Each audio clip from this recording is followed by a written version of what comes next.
Hey y'all, it's Sherry G. Welcome back to the channel.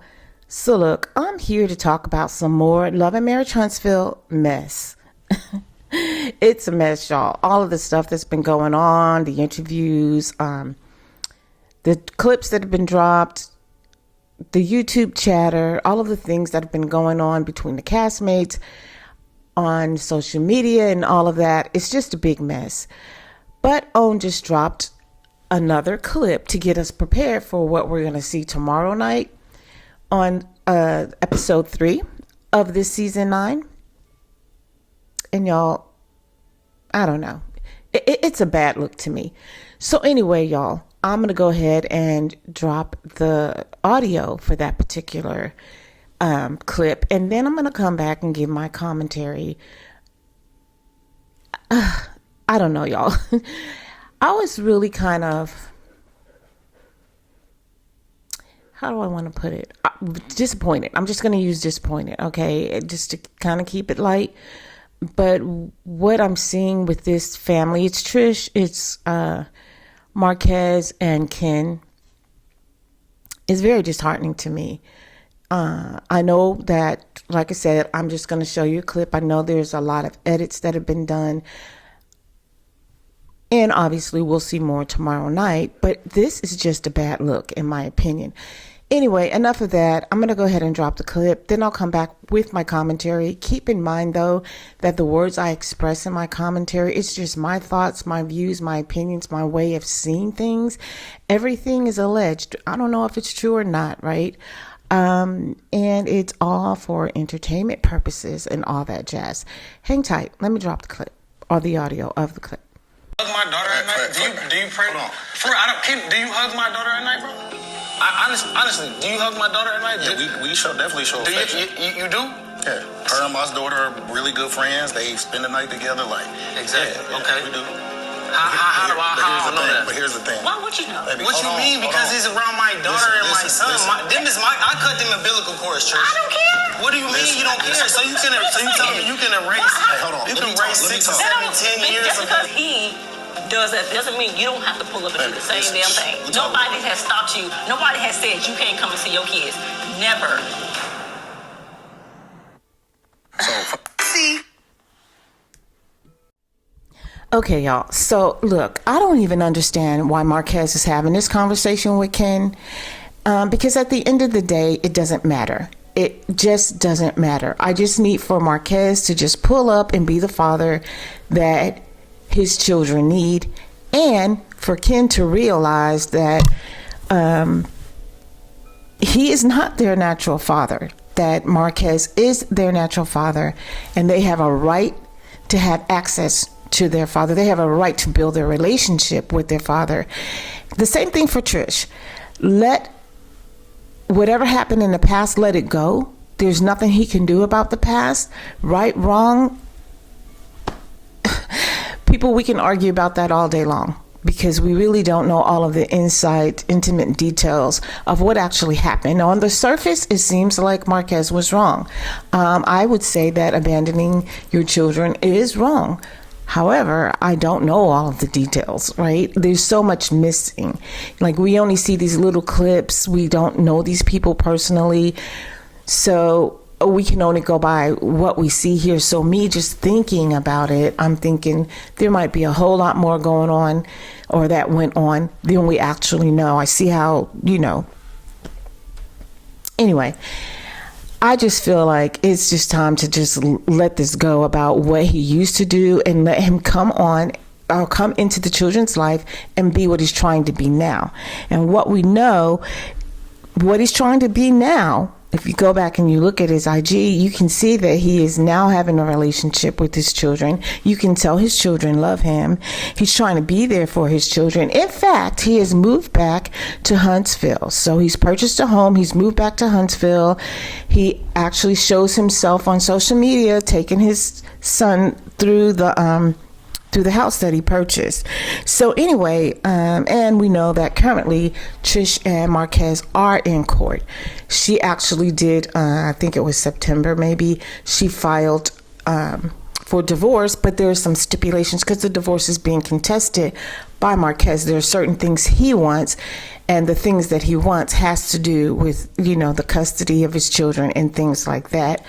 I think if you want more details, I really believe trending is, I think she actually did go into that court case. I'm not sure, y'all. I know I saw it somewhere. I just don't remember. But yeah, we'll see what happens with that. But again, in my opinion, Ken needs to stand down and let Marquez be there without Ken interfering.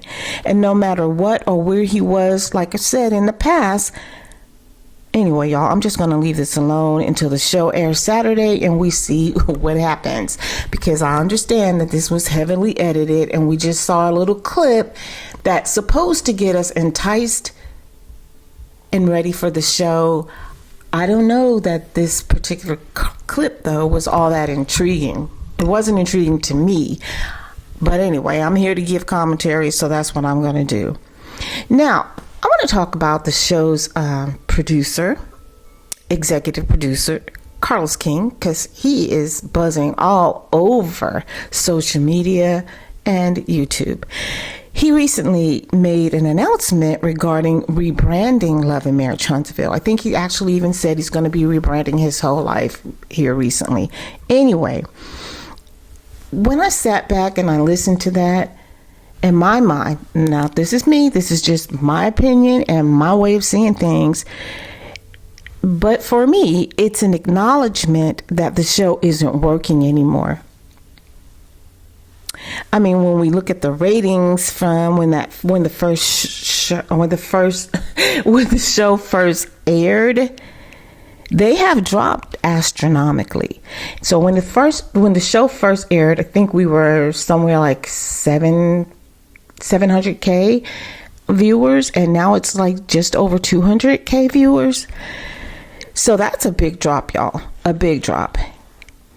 And recently we see since season 8, because like we're in a brand new season, like it makes no sense because there was just no flow in how we got here. We didn't do he to me didn't do a smooth transition from what was supposed to have been season 8 to now season 9. The transition was clunky. Actually, there wasn't a transition because we've been on the girls trip forever and a day.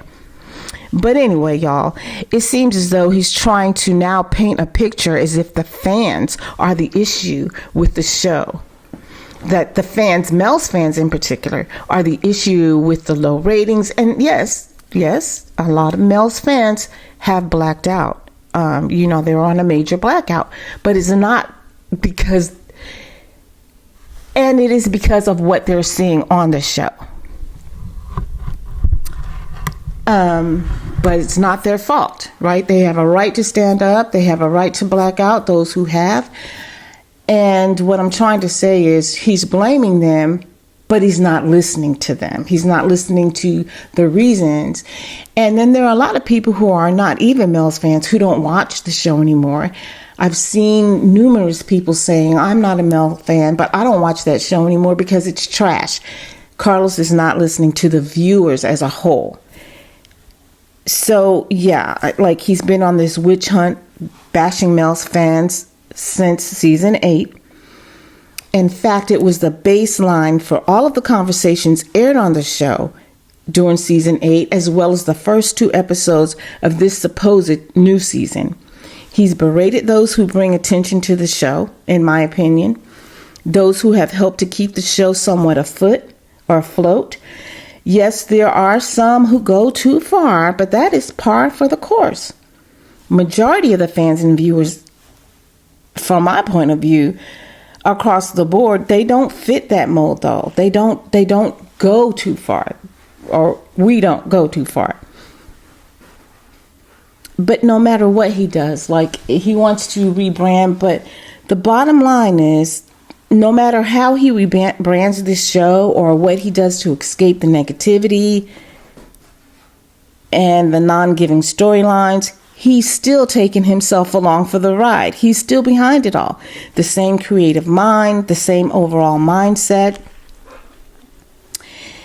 And y'all, the talent on this show, it consists of just about everyone in court for scamming and cheating folk, not paying for services rendered. There's tax liens, loan obligations that haven't been fulfilled. And that's just like the light side of these court cases, because there's then the alleged DV. There's bringing a weapon to confront someone. Now, that's not a part of a court case, but rumor has it that was a situation that went down between two of the castmates, Marquez and Kent, allegedly. And let's not forget all the side chicks and side dudes. Now, Carlos King, he's donned himself the king of reality, yet all of his shows are struggling to stay afloat. He brought Trish, Ken, and Marquez before us, in my opinion, in an effort to spice things up. But it's a prime example of throwing things at the wall to see what sticks. When I watched this episode, I was actually reminded of when Marceau said that about Melody. And I'm like, nah, it's sticking, bro. It's sticking. Everything she's doing is sticking. But this right here, bringing this couple or this trio, this trilogy, whatever you want to call it, bringing them on the show, it's like an example of, let me just throw this on the wall and see if it sticks, and it ain't working. The same thing, I have no dislike for Sonny at all. But Sonny, Moses, Destiny, it was just to give Destiny a storyline. And we're sick of hearing Destiny whine and cry behind a married man. It's not working, But Carlos King, he just seems to be mad, y'all. Like they say, he's crashing out, or he crashed out a couple of days ago. But the way I see it, he really should go back and review this show. Like, take a look at it from beginning to end and take everything into perspective from the viewer's point of view. But yeah, I think that would be too much for him, because it would be too much like right. It would be too much like taking a look at the man in the mirror. Anyway, thank goodness for those who've worked with him in the past, like as employees, as castmates on other shows, like Candy Winter and Monique, who recently just came out and shared her experience of working with Carlos. But thank goodness for them for being bold and sharing their experiences. Heck, even Martel, he gave us a little glimpse, right? He kind of threw Carlos under the bus at one time. Their stories have not only helped to solidify what we see happening, but it also helps solidify why this show isn't working anymore. But we'll see what happens with all of this banter between the three of this trilogy, the Ken and Marquez and Trish thing. We'll see what happens with that, and we'll see what happens with the show. Like, what is this rebrand going to look like? Because again, like I said, it's still the same Carlos King behind it all. And all of his shows seem to have the same type of theme, right? With the misogyny and abuse going on. So we'll see. Unless he changes his mindset, how will things be any different? Because they all end up the same. That's my opinion. That's all I have for y'all in this video. Like the video, subscribe to the channel, hit the notification bell. I'll be back. Until then, ciao.